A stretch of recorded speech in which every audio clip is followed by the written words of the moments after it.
because the region that I come from, which is Central America, the 5 smallest countries of all our region, Guatemala, El Salvador, Nicaragua, Honduras, and Costa Rica, right now, 2 of them, Nicaragua and El Salvador, are ruled by socialism of the 21st century. So how can I negotiate as a bloc when I have 2 countries that are not willing to open to free trade?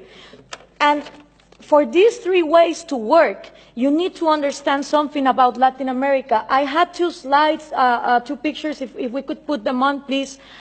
The first thing is Latin America has always been ruled by dictators. Then Fidel Castro comes in, and he is successful in making a Marxist guerrilla.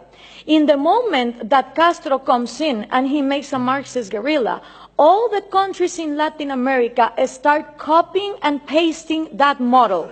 You had Marxist guerrillas everywhere, Guatemala, Nicaragua, Peru, trying to do the same thing as Castro, financed by the Soviet Union and with the intelligence of Cuba.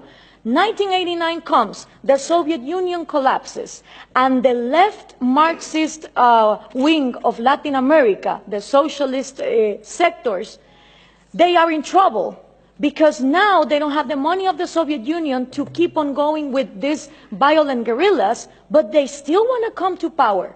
So what do? Well, Fidel Castro gathers together with Lula da Silva, and they form the first Forum of Sao Paulo. The Sao Paulo Forum is a parliament that every year gathers together to further on the socialist agenda. And they start working on 1990. In 1998, they put their first president, Hugo Chavez. And that was a relief for Cuba, because the money that the Soviet Union was lacking to give, the oil of Venezuela started giving.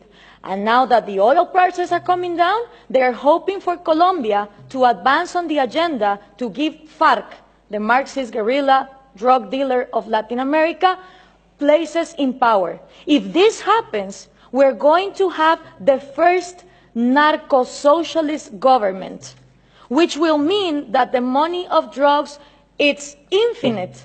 It doesn't depend on the market like oil, and then you have another socialism of maybe the 22nd century.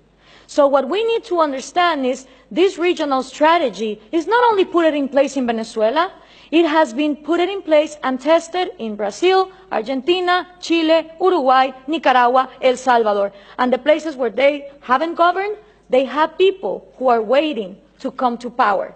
When we understand this, we also understand that when the Berlin Wall fell, and communism was a thing of the past, in Latin America, we voted for the so-called neoliberal governments, the right-wing presidents that were going to open the market. These people gathered together in the Washington Consensus, and they promised that they would give us free market. What did they do? They privatized everything. They privatized electricity, trains, radio stations, but they didn't liberalize them.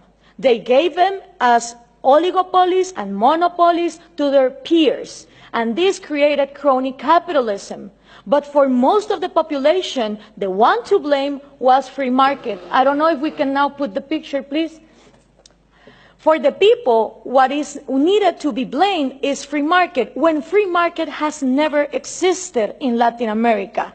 So it's always blaming the government, but expecting more government to come in and solve the problem, like this picture shows here. So what happened then? People started voting for socialism of the 21st century because they were going to, fix the mess that this crony capitalists did in the 90s. Venezuela was going to be the promised land. Caracas was going to be the New York City of Latin America. So what happened? All these people get in power, Chavez, Lula, Correa, Evo Morales, and instead of finishing with the privileges, the crony capitalism, the oligarchies, they become even worse. So why is this good news to us? Because people in Latin America don't know what to do. They tried with the right wing, and they think that too much of a free market failed, and then they tried for socialism of the 21st century, and it turns out that it didn't end poverty, it multiplied it. So right now, it's a great and excellent opportunity for people like us, for people who really defend liberties and freedom, not only economic liberties, but also individual liberties. Because in a moment where there is frustration to the left and to the right, and everything has been tried, and all of them are statists who want to control the economy, is great news for people like us who want to defend freedom. The examples given here from different regions of the planet demonstrate that freedom works. So what we need to input from Europe to Latin America is the right messages. Those messages include that Scandinavia is not socialist, that we need trade more than aid, and in order for institutions to follow up, it's not about material equality, it's about equality under the law and the rule of law. Thank you very much.